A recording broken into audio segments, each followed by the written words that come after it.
Hello, everyone. It's time for Van Chicagoland Stories, the podcast. I'm your host, Pete Costanis. This is episode 319, season 13. Today's date is March 30th, 2024, and welcome to the program. On today's show, I will talk about the 60th anniversary of the game show Jeopardy. And that premiered on March 30th, 1964. I'll talk about its history of that and their two hosts, which first hosted by Art Fleming and, of course, Alex Trebek. Then I will talk about my health status for this week that happened this week. I got a lot to talk about that. A lot has been going on. Also, I will do a tribute to actor Louis Gossett Jr. He just passed away yesterday, and I'll talk about my memories of watching him on television and in the movies. And he had a very illustrious career, and he was a great man, great actor. But first, the program will go into a commercial break, and this program is brought to you by Arthur Treacher's Fish and Chips. Well, and to this day, a lot of people miss this place so much. So, excuse me. So, this commercial is from 1978. So sit back and relax, and I'll be right back with the show, folks. Thank you. At Arthur Treacher's, please don't take our sign too literally. Our specialty isn't just delicious tasting fish. Our specialty is delicious food. Sure, Arthur Treacher's got famous for the original fish and chips, but we also specialize in boneless chicken and chips, and shrimp and chips, even our own mouth-watering sandwiches. Come to Arthur Treacher's and let us cook you our specialty. The only thing we need to know is which one. Arthur Treacher's, we are something else.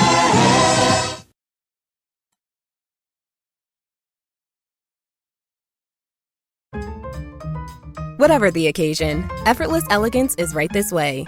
Because Hilton brings you new ways to stay courtesy of the Nomad London. And it doesn't stop at award-winning dining in a space draped in velvet and illuminated by vintage chandeliers. No, this day goes beyond with unparalleled personalized service and attentive hospitality. Oh, and did we mention the Nomad London can be booked using your Hilton Honors points at Hilton.com? Hilton, for this day.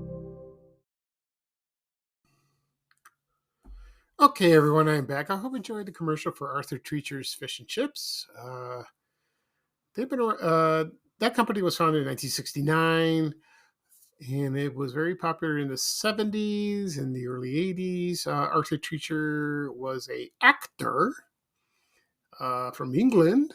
He was best known as, he always played like butlers, very stuffed shirts, like that. He was also best known as Merv Griffin's sidekick on his talk show in the 60s. And I guess he lent his name to this franchise. And that's what he was well known as. But he did a lot of television, movies, the stage, and all that. As for the restaurant, I've always said this before. I'm not a big fish fan. I'm not crazy about it. The only thing I like is salmon. Shrimp. Yeah. But they had chicken and shrimp. If that place was open now, I would buy chicken. Of course, it'd be chicken and chips. And it was boneless. So I went there once, and it was on 59th Street and South Kedzie in the Marquette Park area. A long, long time ago, when I was a kid. That was in the 70s. I was in the area with a friend of mine, and we decided to go there. It was pretty good. I did order the fish. It wasn't bad. Chicken wasn't available then. So That was good. The potato, not the potato chips, the fries. They call them chips in England. They were good. They were good. They're still around, not in Chicago. Maybe a couple of them in Ohio or in the East Coast, like Maryland or New Jersey, something like that. They ought to bring them back. We'll see about that. Okay, at the beginning of the program, I'm going to mention I will talk about the 60th anniversary of the game show Jeopardy that debuted today, 60 years ago. Also, I'll talk about my health status this week. And then I will talk about, I'll do my tribute to actor Louis Gossett Jr. Before I get started, I'm going to mention two things. One, yes, the other day I posted a photo of a Jack in the Box restaurant that was on Western Avenue near 62nd Street. It was right across the street from the Sears department store. That's gone. The Sears is gone. They tore it down, but it grew popularity. But I forgot to credit the person. No, I'm sorry. When I found the photo, I didn't see any credit. I thought it was. I assume it was not from a studio or like a personal photo. And the guy contacted me. He said, "Pete, would you please credit this for me? This is from collection." And I said, "Of course." But I forgot, I was so busy. So he sent me another message, and I said, "Oh, okay. I did that, and everything's fine." You got to be careful. Second thing, when you learn in life, you got to be careful with people when you run into. So you got to trust. You don't trust them for them to do a favor, because it can lead into a bad thing. So please, folks, be careful out there. There are people that take advantage of you. This happened to me not too long ago, and now I've regretted it, and I'm trying to recover that. It can happen to anybody. I fell for it. So please be careful. Just run. If you're outside, don't, or you're on the phone, hang up. I didn't do this time, so, it was very heartbreaking. I'm trying to get over it, so I'm doing okay. Just please be careful. You don't, there are a lot of, how would I say, crooks, a lot of con artists. You got to be careful. Okay. All right. Let's get started. We're going to talk about, I'll talk about my health status first, get that out of the way. This is what happened. Monday, I went to UIC, in the near west side of Chicago, to discuss the spot on my rib. I've been telling people that on social media for a long time. And it is metastasized. I can't say that word. So I spoke to two doctors, and both very young and very knowledgeable and very nice. And they said, "Yeah, it's localized, and it just popped up because you had radiation before. That was like what, 3 years ago, But my oncologist says, yeah, it could pop, but anything can pop up, because of that." So they said the best way to treat this is radiation. And I said, okay. But it's not that bad. It's not like I went for 39 days in 2021 in the summer, so it's not going to be like that at all. No, it'll be like between 1 to 5, so like a week. It might be less. What I have is metastatic, I can't say the word, prostate cancer. My prostate's gone. It was surgically removed on April 6, 2020, which is coming up. It's 4 years ago.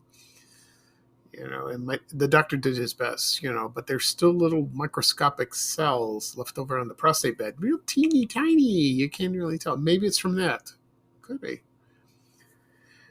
So both doctors who were asking me questions, they asked the history, how, from the beginning, how this, my journey through all my treatments, the surgery, blah, blah, blah, that.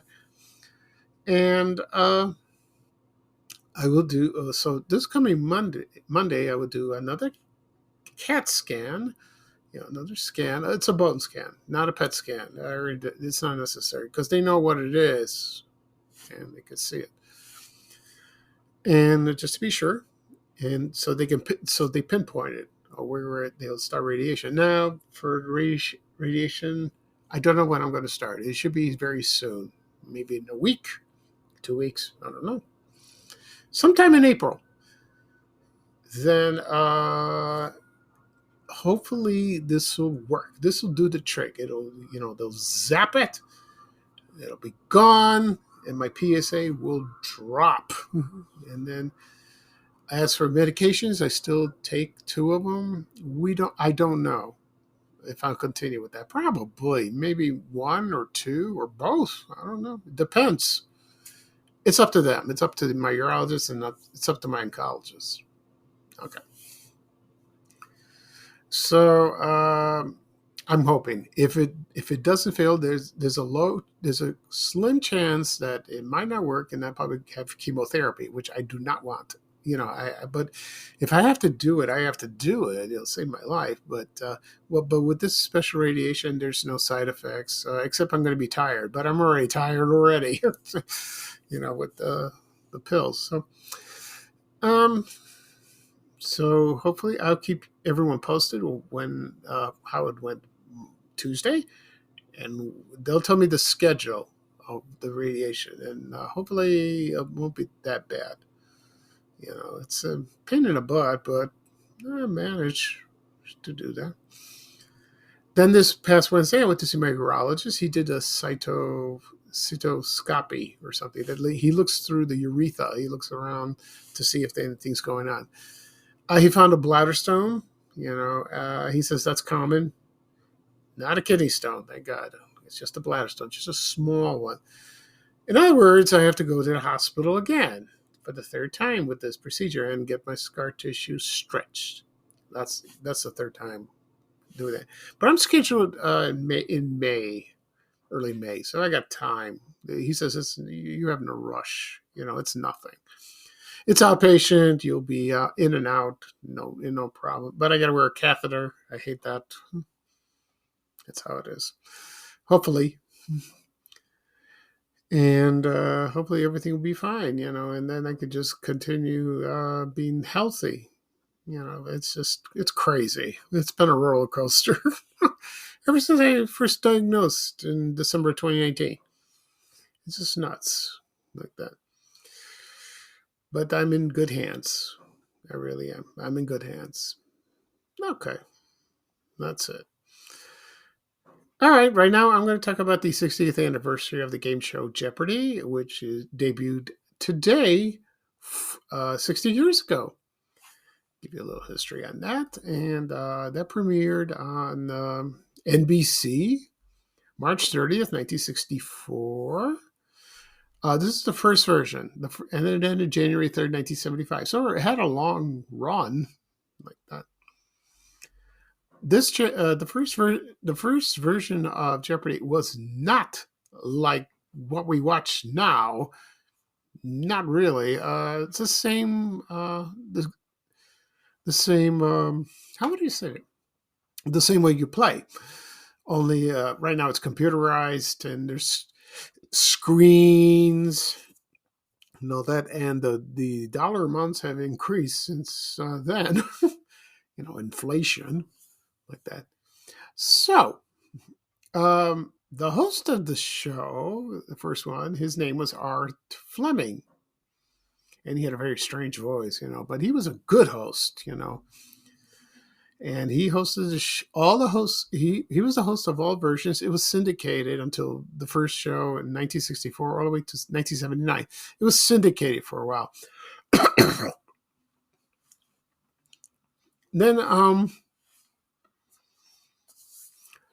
Then, my memories of watching the first one, I was very, very little. I was about 5 or 6. I think I saw it when I lived in the South Shore neighborhood. And I turned on the TV, and it was on 10:30 in the morning on Channel 5. And I was like, I saw this grid, with dollar amounts and categories. And in the beginning of the show, this is the difference between that and what we watch now. You have the announcer. It was Don Pardo who used to do he was the announcer at Saturday Night Live for many years. And he announced the contestant's name, and they enter in a room. This time they didn't stood, like they do now, or they just stood there while they're do their introductions. When the announcer introduced the contestants, he introduced and they sat down. That was the difference. And they told them their names and where they're from.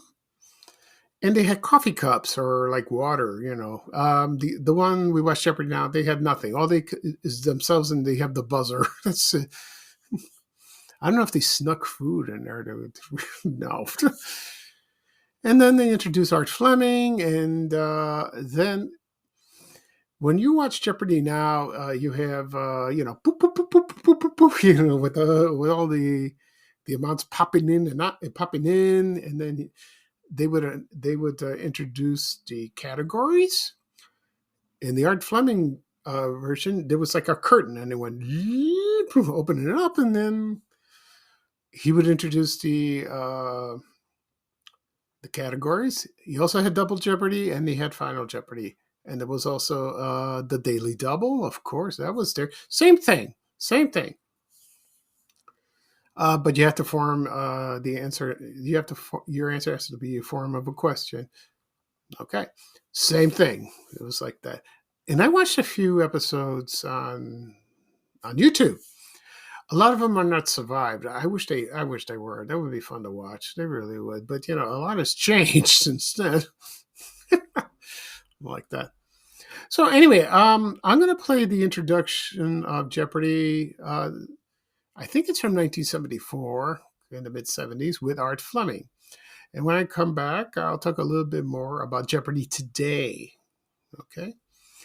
So sit back and relax, and I'll be right back, folks. Thank you. Jeopardy presents today's 3 contestants. This is Miss Kim Elam from New York City. This is Mr. Kent Jarrell from Vienna, Virginia. And this is our champion, Mrs. Karen Streisman from Freeville, New York. These 3 people will compete today on Jeopardy. And now, here's the star of Jeopardy, Art Fleming. Good morning. Thank you, players. Thank you, Don Pardo. Thank you, my friend. What does every USAA member have in common? Family. We're one big family who supports the military community and their eligible families. And if you, your parent, or spouse served, you could join our family and save big on auto insurance.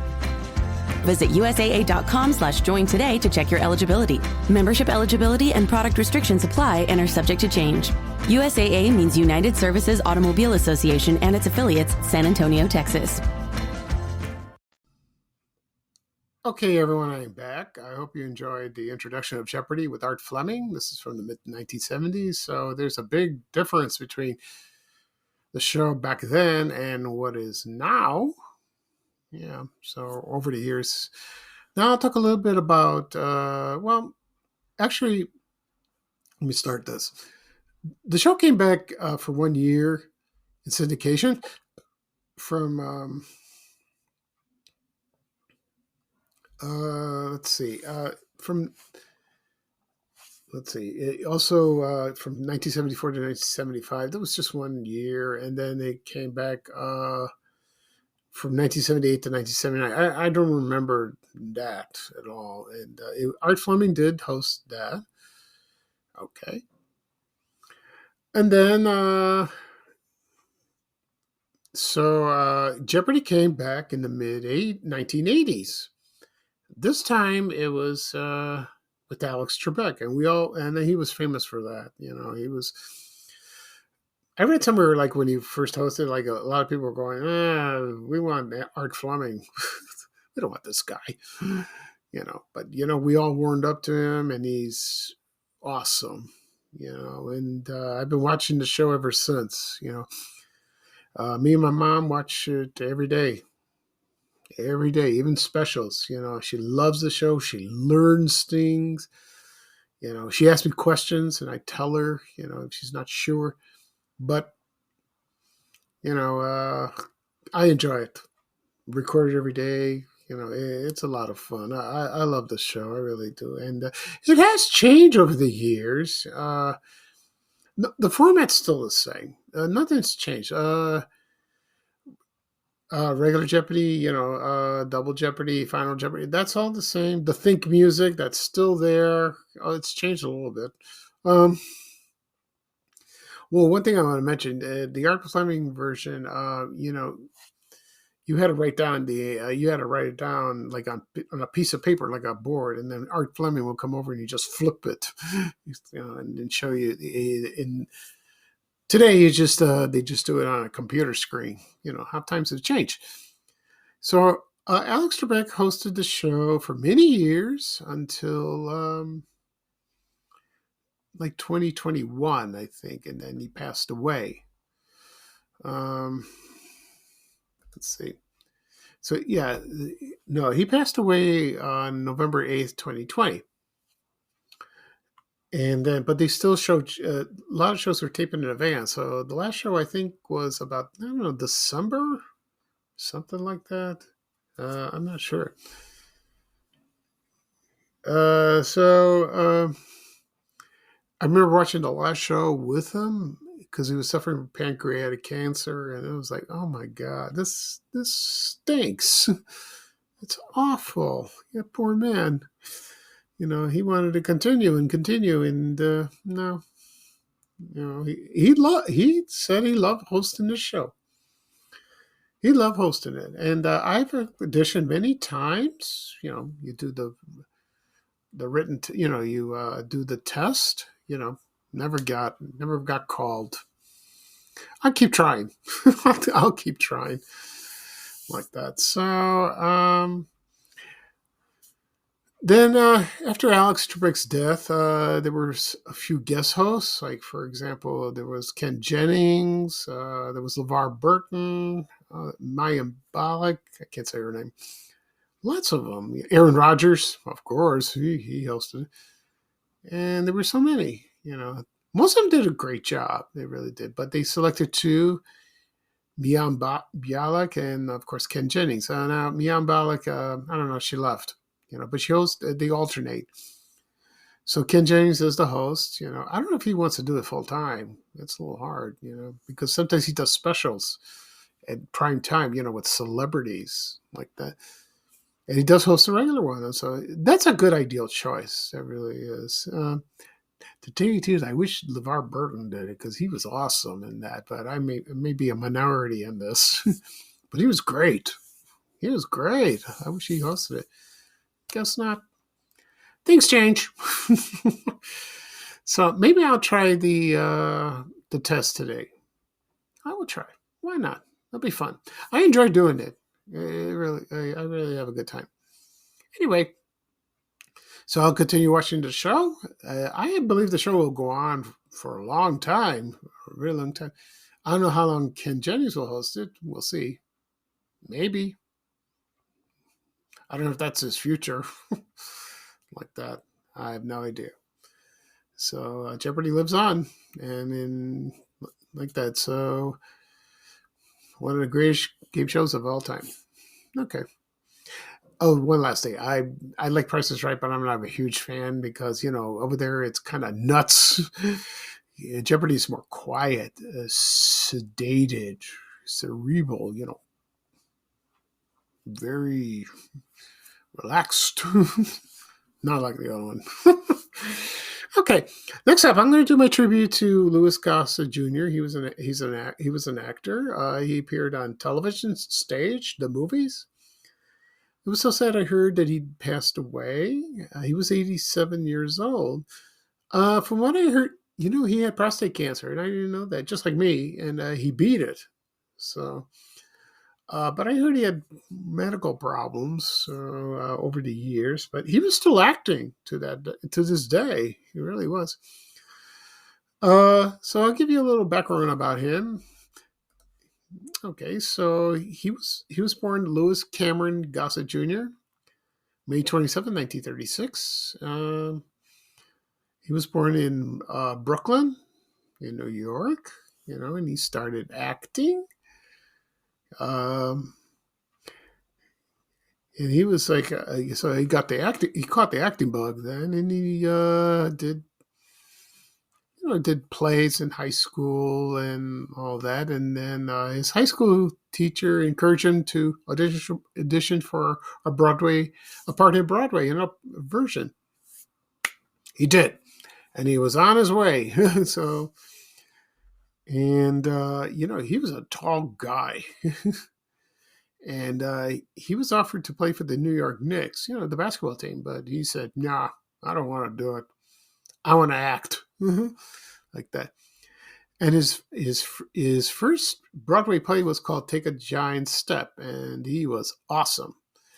And then he performed more Broadway shows. And then his famous one was A Raisin in the Sun. That was based on a play by Lorraine Hainsbury, I think that's her name. That's set in Chicago, and he was in the movie. I think that was his first movie. I think, I've seen the movie about once or twice many years ago, and I forgot about him. He was in it.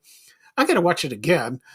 So he made that, and.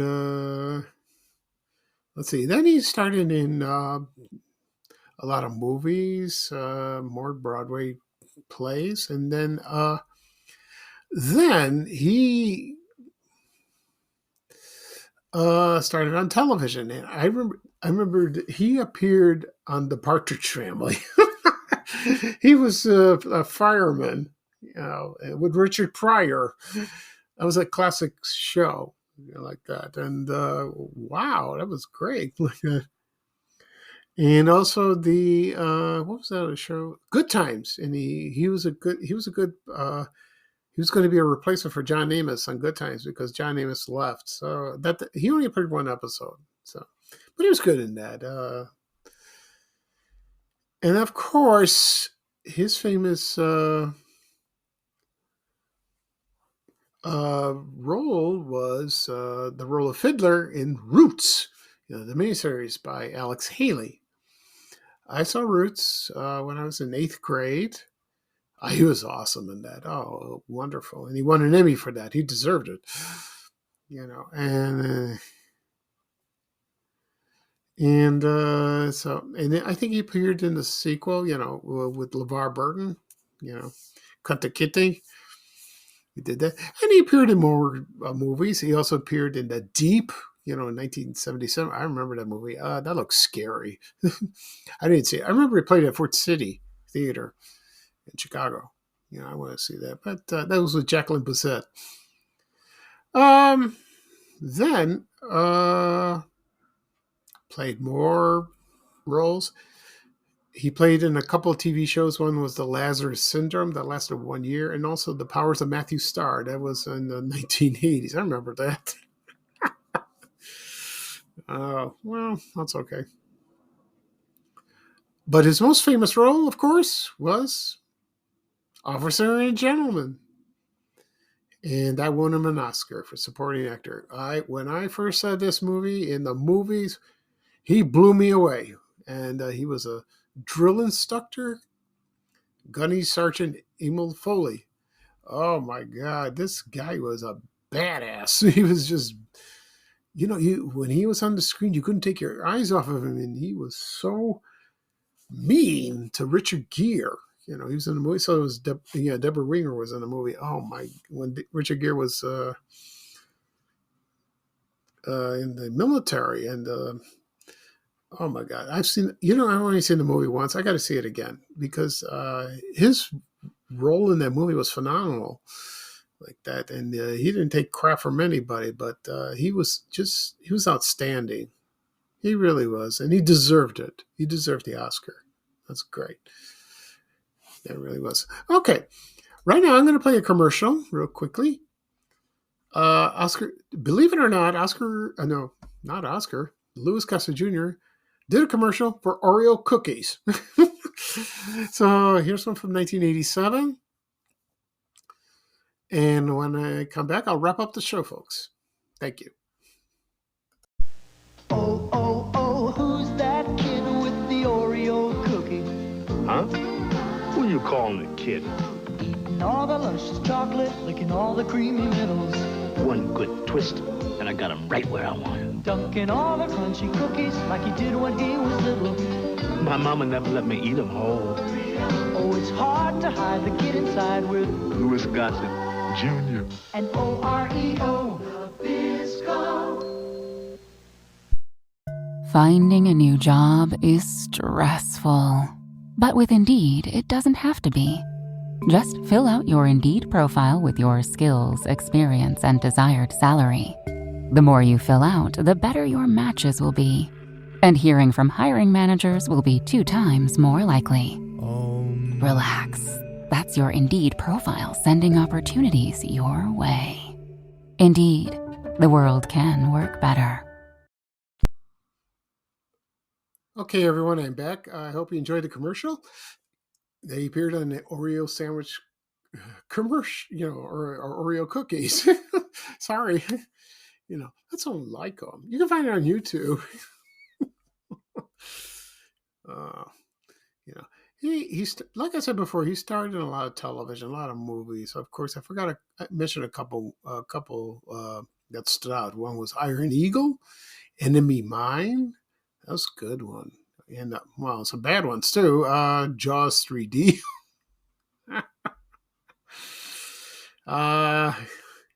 Others were toy soldiers.